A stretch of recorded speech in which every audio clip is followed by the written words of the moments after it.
काका तुम्ही काय सांगाल मातीच्या गणपतीचे फायदे काय आहेत किंवा मातीचे गणपती ही प्रथा का सुरू आली गणपती बनवायची किंवा माती म्हणजे सांगा तरी त्याबद्दल.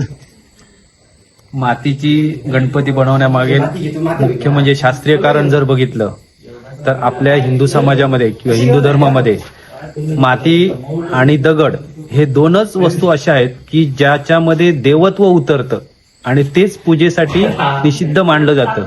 त्यामुळे शक्यतो म्हणजे आपण जे 11 दिवस म्हणा किंवा 7 दिवस 9 दिवस गणपती जे पुजतो त्याचे आपल्याला चांगले फायदे व्हायला पाहिजेत किंवा वेव्ज परमेश्वराकडनं चांगलं मिळायला पाहिजे. त्याच्यासाठी आपण गणपतीची आराधना करतो, त्याची पूजा उपासना करतो वर्षातून 7 दिवस 9 दिवस 11 दिवस.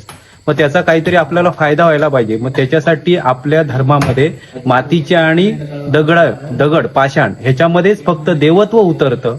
त्याच्याशिवाय पीओपी ही वस्तू कृत्रिम आहे, त्याच्यामध्ये देवत्व उतरत नाही. हे फक्त आता शोभेची एक वस्तू झालेली आहे. प्रत्येकाला एक चांगलं फक्त दिसतंय, दागिने त्याचे चांगले दिसतंय, कलरिंग चांगलं दिसतंय, पण त्याचा काहीही माणसाला प्रत्यक्षात त्याचा काही उपयोग होत नाही. हे त्याचं मेन शास्त्रीय कारण आहे. बरोबर. आणि आज बघितलात तर ह्या पीओपी मुळे आपल्या सिंधुदुर्गामध्ये बऱ्याच ठिकाणी जे अगोदर मातीचे काम करणारे मूर्तिकार होते ते आज अक्षरशः लुप्त झालेले आहेत. त्यामुळे पीओपी कुठेतरी आपल्या ह्या सिंधुदुर्गातून बंदी व्हायला पाहिजे आणि मातीवर पुन्हा समाज हा मातीकडे एकवटला पाहिजे आणि मातीच्याच मूर्ती जास्त करून पुजल्या गेला पाहिजे. तर गाईज बघू शकता आणि खास करून आपल्या इकडे काका बरोबर ना ह्या आपल्या कार्यशाळेत म्हणजे गणपती शाळेमध्ये सगळे मातीचेच गणपती आहेत, पीओपी सुद्धा नाही.